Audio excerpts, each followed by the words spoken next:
Hi, I'm Alex McCord, and welcome to The Real Deal on TheStir.com. Today we have the explosive, funny, and surprising 2-hour finale of the FYI Network's Married at First Sight reunion special.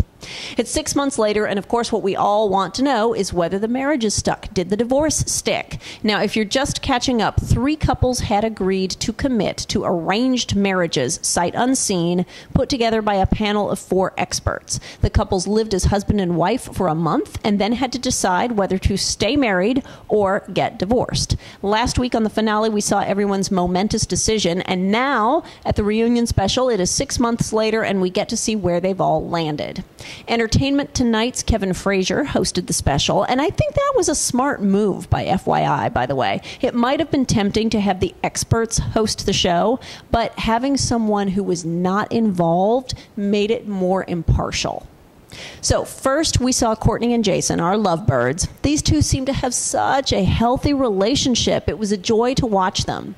It was really interesting to hear the backstory with Courtney's family as well. Although a self-defined daddy's girl, she was nevertheless strong enough to risk her relationship with her whole family, who did not support her doing the show, but she took that leap anyway.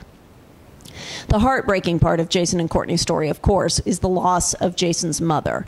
And in hindsight, it was exactly the right decision to keep her off camera. While it seemed a little bit like maybe Jason didn't want to commit, didn't want his mom to meet Courtney because he wasn't sure whether the relationship would stick, I think it was really all about keeping her off camera because she was sick. And it's great that Courtney got to meet her beforehand. And it's the saddest time of his life combined with probably the happiest, so it's better to keep that off camera. Although the youngest by far, I do think that people, particularly in New York City, always have a little bit of Peter Pan syndrome. Everyone's saying, oh, Courtney and Jason are so young. Well, Courtney was married at 26. So was I, in the city, in the entertainment industry. I congratulate these two. It seems like they have something really special. Another overwhelming success story was Doug and Jamie Hayner. These two took us on such a wild ride, and it was particularly satisfying to see that 6 months later they are still going strong.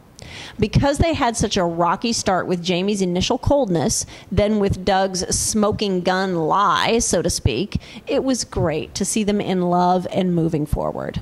And I was glad to see that they addressed Jamie's reality TV past, since she had done not only 1, but 2 Bachelor shows. Although they didn't delve too deeply into how reality TV production works, I can agree with Jamie 100% that The Bachelor is an entirely different style of show. It is a competition show, for one, and it's all about quippy sound bites and razzle-dazzle and being funny and engineering your personality to put your best foot forward. For me, it took watching Jamie interact with Doug at the reunion to see that this really, truly was different for her. And from both a viewer and a producer's perspective, Doug was on fire at this reunion. His easy, charming willingness to go there about their sex life without being completely graphic was reality TV gold. Doug deserves a really good holiday gift from the network. But let's get to Monet and Vaughn. Wow. This was fascinating to watch, and I had to rewind and watch it again. Holy balls. We saw a completely different side of Monet last night. Now, it wasn't a bad side necessarily, but it was educational. I have to tell you, watching this reunion special, I swear I thought I was watching Bethany Frankel and Jason Hoppy. I really did, with an added layer of anxiety, which I'll get to in a moment, but I realize I need to break this down for you because now you're probably scratching your heads. What am I talking about? Well, first, we learned this week that Vaughn and Monet were not really living together full-time like the other couples were during this experiment. They would show up to film together, but he was still all the way down in Jersey. We saw Vaughn accuse Monet of being bubbly for the cameras and flipping the switch to the cold shoulder once they were not being recorded. All right, here's what I saw. I think Monet tried to game the system, and it backfired. I wonder now whether she had a double agenda for doing the show. Now, I don't doubt, I certainly believe that she wanted to find love. But was she also out to prove a point about race and personality? Reading between the lines, Monet, it seems, engaged in a lot of the behaviors that Bachelor contestants do. Or, take it further, and this is where I'm thinking Bethany Ever After. You can join a reality show with an agenda. You can. You can stay on message and portray the character you have decided you want to be, and if you never deviate from it, you might succeed in making your audience think that's who you really are.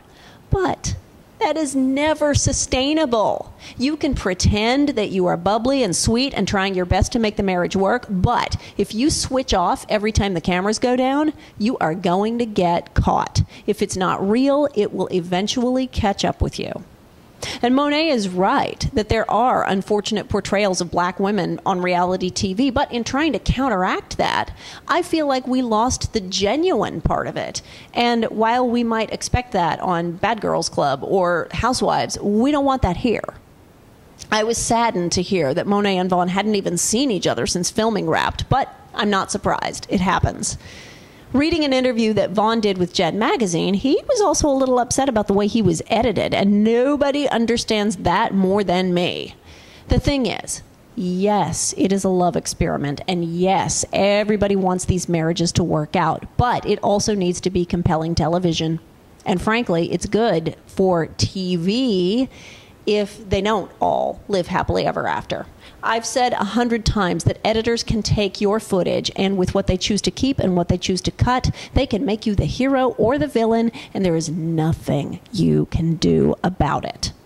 Now, social media is a great way to fight back against being edited into a box, although because of the confidentiality issues with this genre of show, Vaughn's hands would have been tied. See, on Housewives, for example, by the time Twitter and Facebook became popular and we all joined, we already had paparazzi following the camera crews around while we were filming, so nothing was ever really a secret.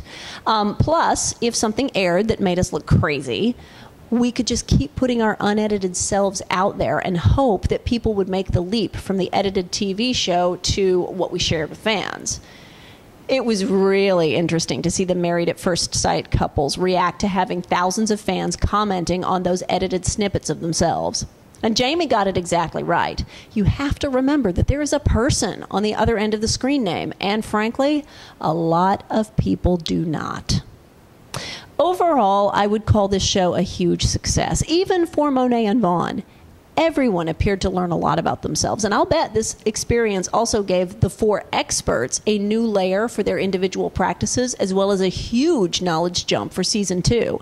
And by the way, I can't wait for season 2. Can you? Let me know what you thought in the comments. For now, I'm Alex McCord. You are watching The Real Deal on thestir.com. Don't forget to subscribe on YouTube, and I'll see you tomorrow.